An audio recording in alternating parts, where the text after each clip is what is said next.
Hey, this is Catherine with Catvoix Media, and today I'm going to be going over some of the basics on how to get started with voiceover. Now, the reason why I created this video is actually because I do get a lot of questions from people trying to figure out whether or not voiceover is going to be a good fit for them, whether or not they need to have a bunch of classes or experience in order to get started, etc., etc. So I figured that I would just share the supplemental guide that I created with people that are interested in the Catvoix Academy with just the general public. So this video should not take very long. It's basically going to be covering what basic tools and techniques you need to begin your voice acting career with no prior experience. So some of the key focus areas. Starting out with no experience, you're going to want to make sure that you can feel comfortable, honestly, doing, essentially, you want to make sure that you're going to be comfortable doing in-person auditions, or what would be the equivalent of in-person auditions, which is virtual ones. So the best way that you can do that is obviously reading scripts aloud. There's a lot of royalty-free scripts, and actually that's shared. That's one of the links in here. I'll make sure to include the supplemental links in the description for the video. So one of the things that you can do is find royalty-free or copyright, royalty-free scripts and practice reading those aloud in your home.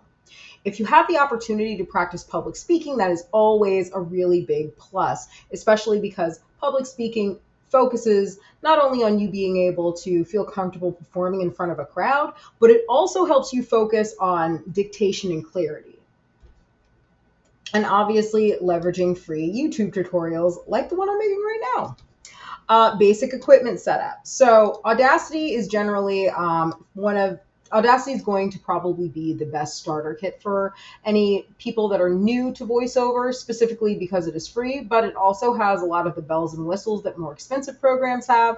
And it's a good area. It's basically a good playground area or sandbox for you to kind of make a lot of the mistakes. I do have another video talking about the basics of Audacity. I can go ahead and link that in this video as well, just so that you can utilize that if you're interested in learning a bit about the basics of Audacity. All right, investing in a budget microphone and basic noise reduction tools. What that means is essentially studio startups where it's pretty much just moving blankets and PVC pipe, and it creates like a little box. I can go ahead and link in some of the starter kits for, studio setups where you won't have something that's like custom made or something that's more expensive, like a whisper box. I think those MSRPs start at like $5,000 or something like that. So obviously you want to kind of go a little bit more budget friendly. And then when you're talking about like your microphone setup and everything like that, Focusrite is really the best, or I would recommend them as your startup, specifically because you can also call them for any help that you need for setting things up. And it's a really easy to use interface, and it's also really inexpensive. So that would be my recommendation. You also don't need to actually buy anything on Amazon to set up your studio. You really can. I've seen people, kind of do like a setup underneath their bed. I've seen people create setups with tents. There's a lot of ways that you can kind of figure out how to do a makeshift studio, especially when you're first starting out. Because the PVC pipe and moving blanket setup, those usually, I think they run like $179 or something like that. But obviously you'll be able to see via the link. Creating your first demo reel. So this can be very difficult if you don't have a second set of ears. If you have somebody that you really trust, or you have somebody that already does have experience in the industry, or let's say that you're enrolled in a program where normally they do kind of help you create a bespoke demo, I would definitely recommend making sure that you're getting as many ears as possible on your raw reads so that you can figure out what tenor, cadence, tone, and genre suits your voice best. Honestly, this is one of those things that is going to come with practice. You have to kind of do a bunch of different reads for a lot of different genres to figure out what works for you. Normally, if you're involved in any kind of classroom experience, though, for voiceover, they kind of provide you with the tools to figure out which genre works best, including the academy that I have. So there is that. But if you want to do it on your own, just have somebody that you trust listen to your reads and then tell you which one, honestly, they felt you delivered best. That's going to be the best way that you can do. That's the best free option. Obviously, record as many scripts as you can. Even if you're messing up on a lot of them, do multiple takes in Audacity. Do multiple takes on the same track, and then use that time to kind of hone your editing experience as far as cutting things out that you don't want, cutting out stutters and things like that. And then here, getting feedback from experts. Experts don't necessarily have to be experts within the audio, within the voiceover industry. They can be people that actually, people that have extensive experience in theater, people that have extensive experience in public speaking, or honestly, people that listen to a lot of sound engineers, people that listen to a lot of like audiobooks, if that's the industry that you're used to, that you'd like to get into. If you're interested in getting into the animation industry, really an expert can be somebody that just likes to watch a lot of cartoons. So don't be afraid to utilize the people in your life to kind of get that feedback. So we're nearing the finish here. Helpful resource links. So these I will go ahead and post within the description of the YouTube video. But what this is essentially there's a link to public speaking tips to beginners, introduction to voice acting, tips for improving your public speaking, voice acting exercises, public domain scripts, which is what I was talking about, script reading practice, voice acting tutorials, Audacity. This is actually the basic equipment setup Audacity link.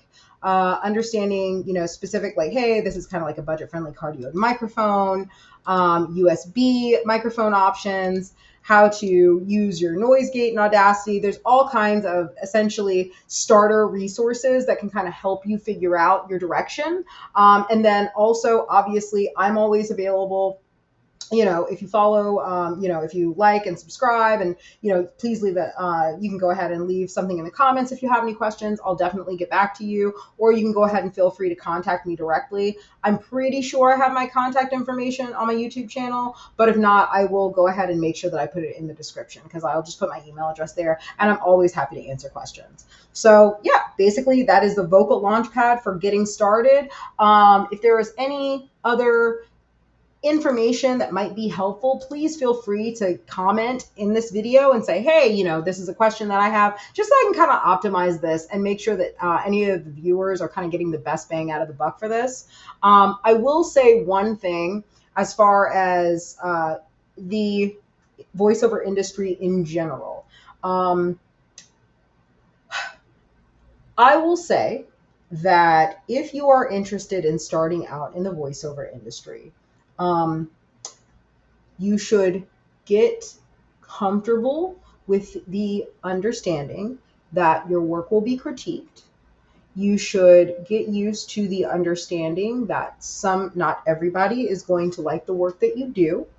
And my personal recommendation would be maybe start off doing it part-time, unless you are in a situation where you actually do not have, where you can live essentially rent-free or low cost. If you're still living at home, then yeah, go ahead and try it full-time. But if you are kind of in a situation where you do have a full-time career, I would not recommend being too cart before the horse and quitting everything just so that you can pursue voice acting full-time. That's any industry also, by the way. I don't think it's a good idea for you to essentially quit everything that you're doing just so that you can focus on this new bauble that you're very fascinated and fixated on, but you don't know if it fits for you.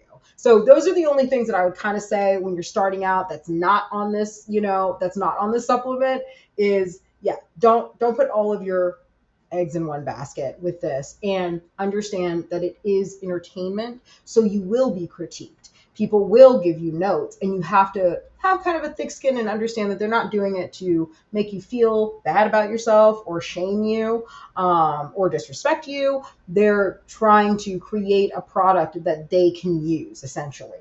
And also getting bad reviews, or, especially if you're in the voiceover industry for like audiobooks, don't read your reviews. That's probably the best advice. I've probably read my reviews once. in my whole career, and I've been doing voice acting since 2017. Don't do it, honestly, because I will tell you one thing. Sometimes people will create kind of like fake accounts and talk bad about other narrators, and then you can look at their history. This is if you look at their history, they only like one narrator, and it'll be interesting because you're like, well, I would imagine if all of your reviews are kind of talking bad about the male or female narrator, right? And you only like one male or female narrator, and the only time you get 5-star reviews is for this one narrator. By the process of deduction, you're probably that person. So I say that to say that the feedback that you're getting might not even be real on your reviews. So don't use that as a benchmark of how well that you're doing. Rely on peers, rely on people that you trust, like to talk about your work, and to critique your work as far as like, hey, did you think I did a good job on this, or do you think this could use improvement? That's usually your best benchmark. And then once you get a little bit more comfortable within the industry and network with other peers, ask them. But do not listen to your reviews. If you're still booking work, you're doing something right. So I guess those would be the only tips. Anyway, thank you very much for tuning in and watching this video. I hope it was helpful. Please remember to like, comment, and subscribe and all that other stuff. And let me know if this was helpful or if it could use improvement. I want to be able to do a good job with this. So anyway, hope you have a good rest of your day. Peace out.